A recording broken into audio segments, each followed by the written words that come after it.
እሳት ትውልድ ንቃ ዘመኑ የነቄስ ሞገሴ ዘመን ነው። ተመሳስሎ ተለጥፎ የመኖር ዘመን፣ ሆድን አናት ላይ አስቀምጦ እዩኝ ማለት፣ ፍለፊት ለምን ከማለት ፊት እያዩ ፊትን የመምሰል እስስትነት አዋቂ የሚያስብልበት ዘመን ነው። እባብነት ዝና የሆነበት ዘመን። አንድ ቀን አበበ በሶ በላ ብለው ጻፉና አበበ አንተ ነህ፣ አበበ እኔ ነኝ፣ አበበ በዛብህ፣ አበበ ሰብለናት፣ አበበ ጉድኳሳ፣ አበበ ቄስ ሞገሴ፣ አበበ ፊት አውራሪ መሸሻ፣ አበበ ወዛደሩ፣ አበበ ምሁሩ። አነጋገራቸው ስብከት ይመስል ነበር። አበበ ሰብለ ስትሆን በሶው የታሰርክበትን የባህል ሰንሰለት በፍቅር ቢለዋ መበጣጠስ ነው። የጥቅም ጣዖትህን አሽቀንጥረህ የፍቅር ጽላትህን ማንገስ ነው። አበበ በዛብህ ሲሆን በሶው መርገምትና ማስፈራሪያን የናቀ ፍቅር ነው። ሌሎች ለራሳቸው ደስታ የጫኑብህን ማህበራዊ ኢኮኖሚያዊና ፖለቲካዊ ስዕለት ማሽቀንጠር ነው። ላልተሳልከው ስዕለት ሕይወትህን አለመስጠት።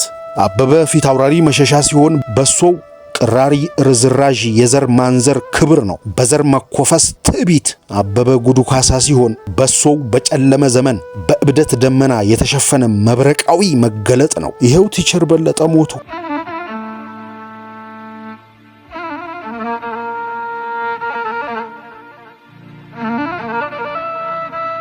ጤና ይስጥልን ሀብል ተረክ ቤት የታረሙ ነፍሶች አሌክስ አብርሃም ዶክተር አሸብር ከሚለው ስብስብ። ይህንን ቪዲዮ እየተከታተላችሁ ያላችሁ ቤተሰቦች ቻናሉን ሰብስክራይብ በማድረግ እንድታበረቱን እያልን ስንጠይቅ በአክብሮትና በፍቅር ነው። ስለምታደርጉልንም ሁሉ እያመሰገንን እስከ ትረካው ፍጻሜ አብራችሁን ቆዩ። የታረሙ ነፍሶች።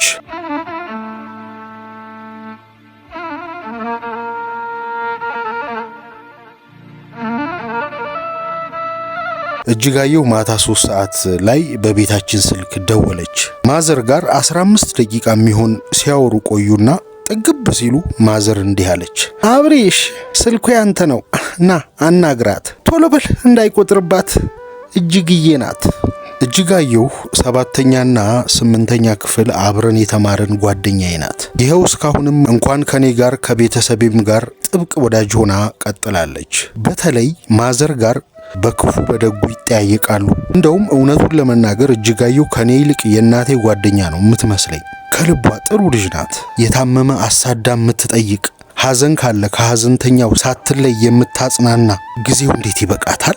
ሰርግም ካለ የጥሪ ካርድ ከማዘጋጀቱ ጀምሮ እስከ ቤተሰብ ቅልቅል ጎንበስ ቀና ብላ የምታዳድር፣ ሌሎችን የማገልገል ጸጋ ያትረፈረፈላት ልጅ ናት። ይቺ ናት እጅጋየሁ። እኔ ታዲያ ወሬዋ ይሰለቸኛል፣ ይንዛዛል፣ ማቋረጫ የለውም። ስለ እጅጋየሁ ወሬ ለእናቴ ስነግራት ግን ይንዛዛል አልልም። የምለው ትንሽ ወሬዋ ዘለግ ይላል ነው። እናቴ ታዲያ እንዲህ አሳምሬም ነግሪያት ትበሳጭብኛለች።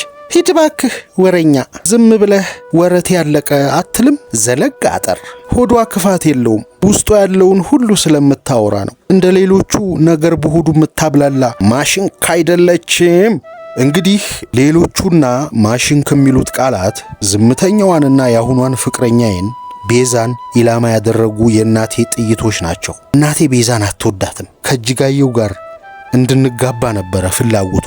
ምን ያረጋል፣ እጅጋየሁም አይታኛ ገባች። ኧረ እንዳውም የዛሬ 6 ወር አካባቢ ወለድኩ ብላ ማዘር ሄዳ አይታታለች። እኔም ከቤዛ ጋር ፍቅር ጀመርኩ። ከ8ኛ ክፍል ወደ 9ኛ ክፍል አልፌ ወደ ሌላ ትምህርት ቤት ስዘዋወር እጅጋየሁ ደገመችና እዛው 8ኛ ክፍል የተማርንበት ትምህርት ቤት ቀረች። ታዲያ ልክ መስከረም ገብቶ ትምህርት ስንጀምር ደብዳቤ ጻፈችልኝ። ደብዳቤዋ ላይ መቼም የማረሳው ግጥም ነበረ።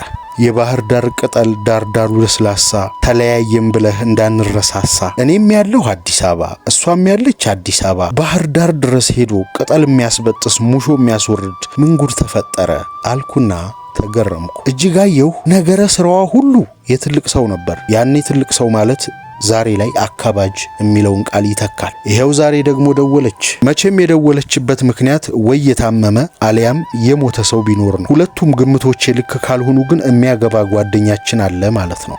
ሄሎ አንተ ውየ ሰው ነገር በቃ እንዲህ በዋልፈሰስ ሆነ ቀረህ። ምን ይሻልሃል? ወለድኩ ብዬ አፋውጥቼ ተናግሬ ማርያም ትማርሽ ማንን ገደለ? አይ አፍሬ ነበር። ቶ ደናነ ግን ስራ ጥሩ ነው። ቤዝዬስ እንዴት ናት? ባለፈው መንገድ ላይ እኮ አግኝቻት ጉንፋን ያዘኝ ብላ ተሻላት? ውይ የሷ ነገር በሽታ አትችልም እኮ ደግሞ የትኛውን ልመልስ? ትቀጥላለች። አብሪሽ ልጅ ያለቀሰችብኝ፣ ቶሎ ጉዳይን ልንገርህ። ቲቸር በለጠ እኮ ሞቱ። ምን? ይኸውልህ ዛሬ አረፉ፣ ነገ ስላሴ ነው ቀብራቸው፣ ልንገርህ ብዬ ነው። ከተመቸህ ብቅ በል አብሪሽ እባክህ፣ ከሰው አትለይ። ትቀልጃለሽ? በዚህም አይቀለድም። ለቲቸር በለጠ ቀብር ብሞት አልቀርም። ለምን ሺህ ሥራ ጥንቅር አይልም አልኳት። ግን ምን አገኛቸው በእናትሽ? ሚስታቸው አንገብግባ ገደለቻቸው። አትቀልጂ ባክሽ። እመቤቴን በስተርጅና አንዲት እሳት አግብተው ቀን ምድሪ ውሪ ጋር ሲዳረቁ ውለው ሲገቡ እሷ ደግሞ ማታ ከቤት በምላሷ ትጠብሳቸዋለች። በቃ ሳይደላቸው ድፍት አሉትና አረፉ። ከንፈሯን መጠጠች። የሚስት ምላስ ቢደፋ ኖሮ ቢኒ ገና ድሮ።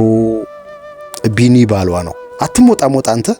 እኔ ቱልጂት ሳቋ ይቀድማታል። ነገ መምህር በለጠ ቀብር ላይ ልንገናኝ ተቀጣጥረን ተለያየን። ምንጊዜም የአማርኛ ክፍለ ጊዜ ሊጠናቀቅ ሲል አሮጌ የሸራ ቦርሳቸውን ከፍተው በስርዓት ከተሰደሩ ወረቀቶች መሃል አንድ በካኪ ወረቀት የተሸፈነ ትልቅ መጽሐፍ የሚያወጡ ከወገባቸው በመጠኑ ጎበጥ ያሉና ትንሽ ዘርፈፍ ያለ ቅጠላማ ሹራብ የሚለብሱ ዕድሜያቸው ወደ 50 ዓመት የሚሆነው ሰው መምህር በለጠ። ተማሪዎቻቸው መልስ ስንመልስ ትናንሽ አይኖቻቸውን ጠበብ አድርገው በጥሞና ሲመለከቱን በአይናቸው የሚያዳምጡን ይመስለን ነበር። መምህር በለጠ በመምህር በለጠ ክፍለ ጊዜ ደስታችን ፊታችን ላይ ይንበለበላል። የማይወዳቸው ተማሪ አልነበረም። መስፍን እንኳን 5 ፔሬድ ዘግይቶ በሳቸው ክፍለ ጊዜ ቢሞት አይቀርም። ቢሞት እንደውም አንድ ቀን በቲቸር በለጠ ክፍለ ጊዜ ለመታደም በአጥር ዘሎ ሲገባ ተይዞ ወላጅ ጠራ። የመስፍን አባት ይሄ የልጄን ትምህርት ፍቅር ነው የሚያሳየው፣ ዘሎ ሲወጣ አልታየም፣ ዘሎ ሲገባ እንጂ አሉ። መስፍን ከግቢ ውጭ የበላው ፓስቲ የዘይት ማህተሙን ከንፈሩ ላይ እንዳተመበት በቲቸር በለጠ ክፍለ ጊዜ ከተፍ ይላል። ያውም ፊት ወንበር። በሂሳብ ክፍለ ጊዜ መስፍን ፊት ወንበር ሂድ ከሚባል ሞያሌ ድረስ በባዶ እግሩ ቢሄድ ይቀለዋል። በካኪ ወረቀት የተሸፈነው መጽሐፍ ይከፈታል። ፍቅር እስከ መቃብር ነው። በመምህር በለጠ ሊተረክ ተከፈተ። ምድረ ማቲ አይናችን አፋችን አብሮ ተከፈተ። ፍቅር እስከ መቃብር ተነስቶ መምህር በለጠን አለማንሳት ከመጽሐፉ ላይ በዛብህን ከመርሳት አይተናነስም። እንደውም ፍቅር እስከ መቃብር ገለጥ ቢደረግ በዛብህ ሰብለ ወንጌል፣ ጉዱ ካሳ፣ መምህር በለጠና ፊት አውራሪ መሸሻ እኩል የመጽሐፉ ገጸ ባህሪያት ሆነው የሚገኙ ይመስለኛል። በሚያምር ድምጻቸው ትረካውን ይጀምራሉ። ከዝምታችን ብዛት የልብሳችን ቱማታ ይሰማል። መምህር በለጠ በትረካቸው መሃል የግል አስተያየታቸውን ይጨምራሉ። አንዳንዴ አስተያየቱን ጣል የሚያደርጉት በሚተርኩበት ድምፅና ፍጥነት ስለሆነ አስተያየቱን ከታሪኩ መለየት ያዳግተናል። ቢሆንም አስተያየቱን የታሪኩን ያህል እንወደዋለን። እንደ ፊት አውራሪ እየጎደሩ፣ እንደ በዛብህ እየተቅለሰለሱ፣ እንደ ሰብለ ረጋ ብለው፣ እንደ ጉዱ ካሳ እያፌዙና እያሸሞሩ፣ እንደ ሀብት ሽመር እየተቆናጠሩ፣ እንደ ቄስ ሞገሴ እየተሽቆጠቆጡ በግርምት አስጥመውን እያለ ኪሊሊሊሊሊሊሊል ይላል ክፍለ ጊዜው ማብቃቱን የሚያረዳው ደውል። አይ እጭ በያፋችን እንንጫጫለን። ቲቸር መጽሐፉን ደጋግመው ስላነበቡት የሚበልጠውን በቃላቸው ነበር የሚወጡት። እያነበቡ ድንገት በመሃል አንዷን ወይም አንዱን ተማሪ ይጠራሉ። ሀና። አቤት ቲቸር። ድንገት በመጠራቷ ደንግጣ ታፈጣለች። የክፍላችን ጎበዝ ተማሪ ናት ሀና። የሰው ልጅ መሰረታዊ ፍላጎት ምንድን ነው ይጠይቋታል። ምግብ፣ ልብስ፣ መጠለያ መለሰችው እንላለን እኛ በሹክሹክታ። ገና ትላንት ነው አካባቢ ሳይንስ መምህርታችን ያስተማረችን። አይደለም፣ በጭራሽ አይደለም። ሳይንሱ እውነታውን ጋርዶብናል። እንጀራን ማን ህሊና ውስጥ ቦታ ሰጠው? የምድር ፍሬ የወንዝ ውሃ ይሙላህ የተባለን ሆድ ማን ነው የሰው መሰረት ያደረገው? የለም።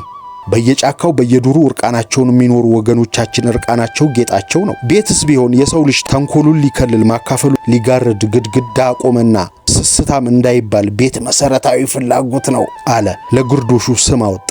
ልጆች ልብ በሉ፣ የሰው መሰረታዊ ፍላጎት አንድ ነው፣ እሱም ፍቅር ነው። ካለ ፍቅር ሰው የቁሙት ነው። ሰው ሰውን ሲያፈቅር፣ ሰው አምላኩን ሲያፈቅር፣ ሰው ሀገሩን ሲያፈቅር፣ ሰው እውነትን ሲያፈቅር፣ ሰው ነፃነትን ሲያፈቅር ነው ሕያው የሚሆነው። ሰው ነገውን ሲወድ፣ ነገውን ሲያፈቅር ነው ነገ ለሚፈጠር ትውልድ ፍቅር የሚያወርሰው፣ እስትንፋሱ የሚቀጥለው። በሉ መልሱልኝ። በዛብህ እንጀራ አጣ ይጠይቁናል። አላጣም በአንድ ላይ እንመልሳለን። ልብስ አጣ አላጣም። ቤትስ አላጣም። አያችሁ ፍቅርን ብሎ ፍቅርን ተርቦ ፍቅርን ተራቁቶ ሲንከራተት አባይ በረሃ የሽፍታ ሲሳይ ሆኖ ቀረ። እዝን ብለው በመስኮት ወደ ውጭ እየተመለከቱ ከቆዩ ኋላ ፍቅር ነው የሰው ልጅ መሃሉ ይሉና ሁላችንንም ያዩናል። መምህር በለጠ ይሄው ሞቱ። እጅጋየሁ እንዳለችው በሚስታቸው ብስጭት ሞተው ከሆነ የሰበኩትን ፍቅር አጥተው ሞቱ። ሐና የክፍላችን ጎበዝ ተማሪ ታዲያ ያሏትን ለቀም አደረገችና የአካባቢ ሳይንስ ፈተና ላይ የሰው ልጅ መሰረታዊ ፍላጎት ፍቅር ነው ብላ በመመለሷ ኤክስ ገባባት። ቲቸር በለጠ ይሄንን ሰምተው ሳቃሉ። ከዛም ረጋ ብለው መከሩ። ልጆች በሉ የተባልነውን ስንላችሁ ብቻ ነው ትምህርት ተማራችሁ የሚባለው። የነፍስ ሐቅ ትምህርት መስሏችሁ ተቀብላችሁ አትሩጡ። ነፍስ ያመነውና ወረቀት የሚያምነው የተለያየ ነው።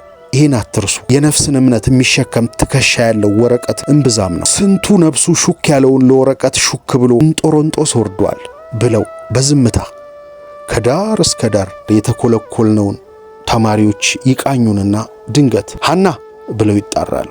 አቤት ቲቸር። አስተማሪሽ ነፍስሽን ማረም አትችልም፣ ለዛ ነው ኤክስ የገባብሽ ካሉ በኋላ የሐናን አማርኛ ደብተር ወስደው በቀይ ስክሪፕቶ ፈረሙበት። አማርኛ ፈተና ላይ 2 ነጥብ ጉርሻ ሰጥቼሻለሁ። የሐና ነፍስ ታረመ። ሐኒን ከብዙ ዓመት በኋላ አንድ ዓለም አቀፍ ስብሰባ ላይ በጦርነት ስለሚጎዱ ሕፃናትና እናቶች የምርምር ወረቀት አቅርባ በቴሌቪዥን አየኋት። ያቀረበችውን ወረቀት አፈላልጌ ያነበብኩት። እውነትም ሐኒ ነፍሷ ታርሟል። መምህር በለጠ ትረካቸውን ቀጥለው እንደፈዘዝን ድንገት አንተ እሳት ትውልድ ዝሙትና ፍቅር የየቅል ነው። ሰብለ ዝሙት ብትሻ እንደ ውሻ እግሯን የሚከተል መኳንንት ነበረላት። ልብ በሉ ትዳር አያስጨፍርም። ብቻዬን ከመውደቅ 2 ሆኜ ልውደቅ የሚሉም ጅሎች ናቸው። አብሮ መሆንና አንድ መሆን የየቅል ነው። ትዳር አንድ መሆን ነው። በጥቅም በሰከረ ትዳርና በፍቅር በሰከረች ሰብለ መሃል አንድ የሰከረ እርምጃ ሲቀር ፍቅር በመሃል ገባ። በላይ ዘለቀ ከነ ተከታዮቹ ቤልጂክ ይዞ የናኘበትን ጫካ ሰብለ ፍቅርን ታጥቃ ብቻዋን ዘመተችበት። በላይም ላገሩ ፍቅር ሰብለም ለበዛብህ ፍቅር። አያችሁ የአባይን በረሃ የሚያሻግር ድልድይ ምንድነው? ፍቅር። ያልተበረዘ ያልተከለለ ሐቅን ወደ ትውልድ ማስተላለፊያው መንገድ ምንድነው? ፍቅር። ሰብለ አንበሳና ነብሩን ፍለፊት ተጋፈጠች። መስፍን። አቤት ቲቸር። አንተ ዱርዬ፣ ፓስቲቤል ለፓስቲቤል ልጃገረድ ይዞ መዞር ፍቅር አይደለም። የክፍሉ ልጅ በሳቅ ያውካካል። መስፍን ሁልጊዜም ከሴቶች ጋር ሻይ ቤት መታየቱ የታወቀ ነው። አበባ። አቤት። ወደ አበባ በመጽሐፉ እየጠቆሙ ከማንም ጎረምሳ ጋር ሲገቡና ሲወጡ መላፋትና መጓተት ፍቅር አይደለም። ፍቅር ራስን ያስከፍላል። ፍቅር ብታገኘውም ያስከፍልሃል፣ ብታጭውም ያስከፍልሻል። ክፍያው የየቅል ቢሆንም። መምህር በለጠ በአማርኛ ክፍለ ጊዜ የፍቅር ሰዋሰው የሚያስተምሩ የነፍሳችንን ስንኝ ከፍቅር ስንኝ ጋር ቤት እንዲመታ የገሰጹን መምህር ይሄው እንደተባለው ከሆነ ፍቅር ተርበው ሞቱ። እሳት ትውልድ ንቃ። ዘመኑ የነቄስ ሞገሴ ዘመን ነው። ተመሳስሎ ተለጥፎ የመኖር ዘመን። ሆድን አናት ላይ አስቀምጦ እዩኝ ማለት ፍለፊት ለምን ከማለት ፊት እያዩ ፊትን የመምሰል እስስትነት አዋቂ የሚያስብልበት ዘመን ነው። እባብነት ዝና የሆነበት ዘመን፣ እነ ጉዱ ካሳን የማውገዝ ዘመን ይላሉ ሲናገሩ ከተረከዛቸው ብድግ ብለው በጥፍራቸው እየቆሙ መጽሐፉን በአመልካሽ ጣታቸው አልባነት ከፍለው ይዘው ከፍ ዝቅ እያደረጉ ስለሆነ የሙዚቃ ኦርኬስትራ መሪም ይመስሉ ነበር። ሞቱ መምህር በለጠ። አንድ ቀን አበበ በሶ በላ ብለው ጻፉና አበበ አንተ ነህ፣ አበበ እኔ ነኝ፣ አበበ በዛብህ፣ አበበ ሰብለናት፣ አበበ ጉድኳሳ፣ አበበ ቄስ ሞገሴ፣ አበበ ፊት አውራሪ መሸሻ፣ አበበ ወዛደሩ፣ አበበ ምሁሩ። አነጋገራቸው ስብከት ይመስል ነበር። አበበ ሰብለ ስትሆን በሶው የታሰርክበትን የባህል ሰንሰለት በፍቅር ቢለዋ መበጣጠስ ነው። የጥቅም ጣዖትህን አሽቀንጥረህ የፍቅር ጽላትህን ማንገስ ነው። አበበ በዛብህ ሲሆን በሶው መርገምትና ማስፈራሪያን የናቀ ፍቅር ነው። ሌሎች ለራሳቸው ደስታ የጫኑብህን ማህበራዊ ኢኮኖሚያዊና ፖለቲካዊ ስዕለት ማሽቀንጠር ነው። ላልተሳልከው ስዕለት ሕይወትህን አለመስጠት። አበበ ፊት አውራሪ መሸሻ ሲሆን በሶው ቅራሪ ርዝራዥ የዘር ማንዘር ክብር ነው። በዘር መኮፈስ ትዕቢት። አበበ ጉዱካሳ ሲሆን በሶው በጨለመ ዘመን በእብደት ደመና የተሸፈነ መብረቃዊ መገለጥ ነው አሉና ኮስተር ብለው ቃኙን። ይሄው ቲቸር በለጠ ሞቱ። የቲቸር በለጠን አስክሬን ከተሸከሙት ሰዎች መካከል አንዱ እኔ ነበርኩ። ከፊቴ መስፍን አለ።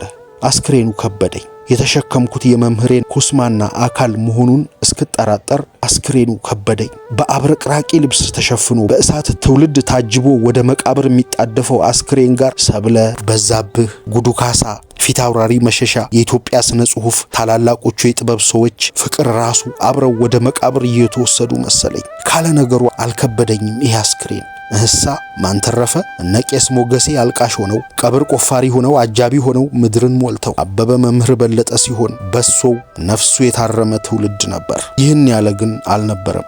ሁሉም ሰው የሚያወራው ስለ ሚስታቸው አቃጣይነት ብቻ ነበር። ከሟቹ ይልቅ የሞቱ ምክንያት መግነኑ፣ የሞተን ሰው ሥራ ሕያው ከማድረግ ይልቅ የቋሚን መቆም በምክንያት መዝለፍ ስለሚቀል ይህንኑ ተራ መንገድ የመከተል አምልኮ መሰለኝ።